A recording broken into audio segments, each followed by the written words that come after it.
Hey, if you've had problems with plantar fasciitis, then you're going to want to check this video out on how you should be caring for your foot and your feet at home. I'm Dr. Gregg Gerstin, a chiropractor here in Northbrook, Illinois with Align Wellness Center. And I've been working with people for the last 20 years helping them to change their lives and develop their health. One thing that's stalled out many people has been plantar fasciitis. What that is inflammation of the bottom of their foot. And it can be debilitating, make you feel like you're walking on eggshells every day. This is one of the tools that I teach people to use at home so that they can help reduce the inflammation and get back onto their feet. You know, icing is a really essential part of it and reducing that inflammation and flushing it out. So at home, one of the best ways that I know to ice winds up being to grab one of your favorite water bottles, and you can even use a plastic one that's not your favorite. I grab this Gatorade one, it's really nice and big. I fill it up with water, okay?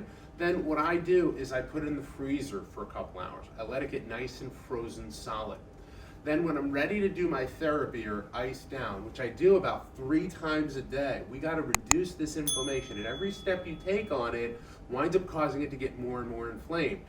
So we're gonna wind up chilling it out with our ice. We'll just put it right on the floor, and then I've got my shoe off. I left my sock on, but if you want to, you can take your sock off, and then you wind up rolling it through your foot and your arch for about 7 minutes.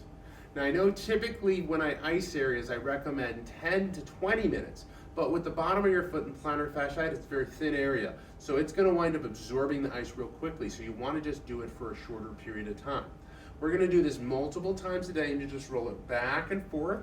You can put a towel under it in case it starts to melt a little bit so you're not getting the whole house wet. But this is really gonna be an important tool to help reduce the inflammation and to get you back to being you. Now I'm gonna warn you, once you're through icing, your arch will feel a little bit stiff, but it's gonna wind up helping in the long run, so make sure that we keep doing it. If you or someone you know has had problems with plantar fasciitis, make sure you share this. Also, why don't you write down in the comments some of the things you've done to help your plantar fasciitis. Let's look to help other people in managing it. Once again, I'm Dr. Gregg Gerstin, and I want to thank you for letting me be a part of your health.